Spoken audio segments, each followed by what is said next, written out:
দাদা বালিতে এখনো পর্যন্ত সার্ভিস কমিশনের 2016 সালের পরীক্ষায় গ্রুপ সি গ্রুপ ডিতে 18 লক্ষ আবেদন করেছিল, এবছর মাত্র 8 লক্ষ। কি বলবেন? সবাই জানে মমতা ব্যানার্জি চাকরি দেবে না।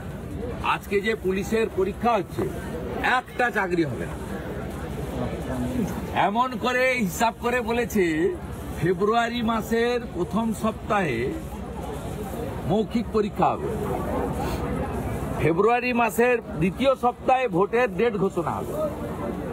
সবকে পরীক্ষায় বসিয়ে রেখে গাজর ঝুলিয়ে দিল। হ্যাঁ, টাকাটাও তুলবে, গাজর ঝুলানো থাকবে, এই গাজরটা দেখতে থাকবে। অতএব একটা চাকরি মমতা ব্যানার্জি দেবে না, সবাই জেনে গেছে। আমি পরিযায়ী শ্রমিকের তালিকা তুলেছি, শুধু নন্দীগ্রাম 1-এ 18,444 জন পরিযায়ী শ্রমিকের নাম বেরিয়েছে। তার মধ্যে 8,000 মুসলিম ছেলে, 9,000 হিন্দু ছেলে। কি কঠিন অবস্থা আপনি বলুন। আমাদের এখানকার খাদ্যাভ্যাসের সঙ্গে দক্ষিণ ভারত বা অন্য রাজ্যের খাদ্যাভ্যাসের মানে ডিফারেন্স রয়েছে। 12-14 হাজার টাকার বেতন পেলে ওখানে ঘর ভাড়া থাকা দিয়ে বাড়িতে কি পাঠাবে? 3,500 টাকা কুইন্টাল মোটা চাল কি পাঠাবে আপনি বলুন? বালিতে যে তৃণমূলের প্রধান খুন হলেন, দেখা গেল আততায়ী খুন করার পর হেঁটে হেঁটে যাচ্ছে, অথচ 3 দিন পেরিয়ে গেল এখনো পর্যন্ত তাকে ধরতে পারলো না। হাইকোর্ট অফিস থেকে নির্দেশ আসেনি বা মুখ্যমন্ত্রী দপ্তর থেকে নির্দেশ আসেনি, তাই করে এরা নড়ে না, এরা নড়ে না। পুলিশের কাজ কি দেখলেন? এখানে একজন মাসুদ বলে জঙ্গি প্রধানকে আক্রমণ করল, ভিডিও ফুটেজে দেখা যাচ্ছে। গণতান্ত্রিক আন্দোলন করতে গেল, ছবি তুলে নাম্বার বাড়ানোর জন্য এই ওট হয়ে যাচ্ছে। সেই ঘটনা একটু আগে উল্লেখ করলাম, এবং এই ঘটনা দেগঙ্গা সব ক্ষেত্রেই দেখা যাচ্ছে বাংলাদেশিরা এসে ভারতীয় প্রতিবেশীকে বাবা ডেকে নিচ্ছেন এবং এসআইআর নাম তুলে দিচ্ছেন। এই যে বাংলাদেশ থেকে দেগঙ্গা, বারাসাত, এই জায়গাগুলো একটা দেখা যাচ্ছে প্রবণতা। দেখুন, আমরা বহুদিন ধরে বলে আসছি যে দক্ষিণ 24 পরগনা, উত্তর 24 পরগনা আর বিস্তীর্ণ এলাকায় ডেমোগ্রাফি বিগত 50 বছর ধরে চেঞ্জ করার পরিকল্পনা চলছে। বিশেষ করে 71 সালের পর থেকে এই পরিকল্পনা আরো বেশি করে শুরু হয়ে গেছে। তো আমরা তো বরাবরই বলে এসছি, আজকে সেই কথাই তো প্রমাণ হচ্ছে। ভারতীয় জনতা পার্টি হাওয়ায় কথা বলতো না, মুখ্যমন্ত্রী সহ তাদের সহযোগী বেশ কিছু বামপন্থী নেতা মন্ত্রীদেরকে আমরা দেখেছি কোথায় অনুপ্রবেশকারী। আজকে তাদেরকে যেতে বলুন বসিরহাট বর্ডারে, কোথায় অনুপ্রবেশকারী দেখতে পাবে? বাংলাদেশ সব ফিরে যাচ্ছে তলবি তলপা নিয়ে। আর আমি তো অনুরোধ করবো এই আমাদের সকল এই সমস্ত নেতাদেরকে যারা সেকুলার সেজে থাকে, তারাও টাংটকলা নিয়ে ওপারে চলে যাক, কয়েক মাস থেকে আসুক।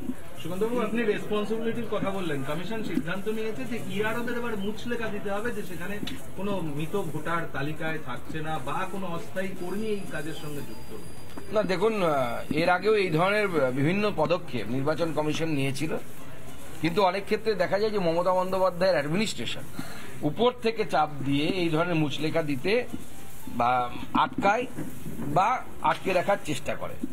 যদিও ভারতবর্ষের আইন বা পিপলস রিপ্রেজেন্টেটিভ অ্যাক্ট বলছে যে ভোটার তালিকা তৈরি করা নির্বাচন কমিশনের কাজ, আর নির্বাচন কমিশন যখন এই কাজ হাতে নেয় তাতে যে সমস্ত আধিকারিক এবং সরকারি কর্মচারী যারা এই কাজে ন্যস্ত হবেন তারা প্রত্যেকেই ডাইরেক্টলি নির্বাচন কমিশনের আওতায় চলে আসবে বা নির্বাচন কমিশনের আন্ডারে কাজ করা কর্মচারী হিসেবে পরিগণিত হবে।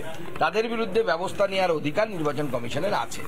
আমরা আশা করব নির্বাচন কমিশন এই আইনকে শক্তভাবে প্রয়োগ করবে এবং যাদেরকে রেসপন্সিবিলিটি নিতে বলা হচ্ছে, অর্থাৎ এই আরোদেরকে যারা মুচলেখা দেবে বা এফিডেভিট করবে, তাদেরকে 10 বার ভাবা উচিত এবং পরে যদি ধরা পড়ে তারা উদ্দেশ্য নিয়ে এই কাজ করেছে এবং একাধিক সংখ্যায় সেটা হয়েছে, তাহলে তাদের চাকরি নিয়েও টানাটানি হওয়া উচিত বলে আমার মনে হয়। গতকাল অভিষেক বন্দ্যোপাধ্যায় একটা পোস্ট করেছেন, সেখানে বলছেন এই যে বিএলওদের টাকা বাড়ানো, এই নোটিফিকেশন হচ্ছে 4 মাসের পুরনো, এই সুপারভিশনের কথা বলছে, শাস্তির কথা বলেছে।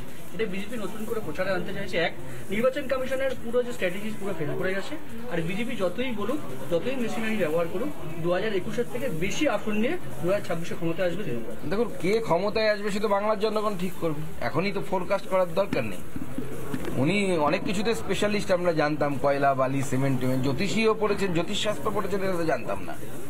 দ্বিতীয় কথা হচ্ছে সত্যি কথাটা সত্যি করে বলতে বলুন না, দম থাকলে সত্যি কথা বলুন। বিএলওদেরকে যে 18,000 টাকা করে দেওয়ার কথা নির্বাচন কমিশন বলেছিল, সেটা তৃণমূল কংগ্রেস এই সরকার দিয়েছে কি দেয়নি?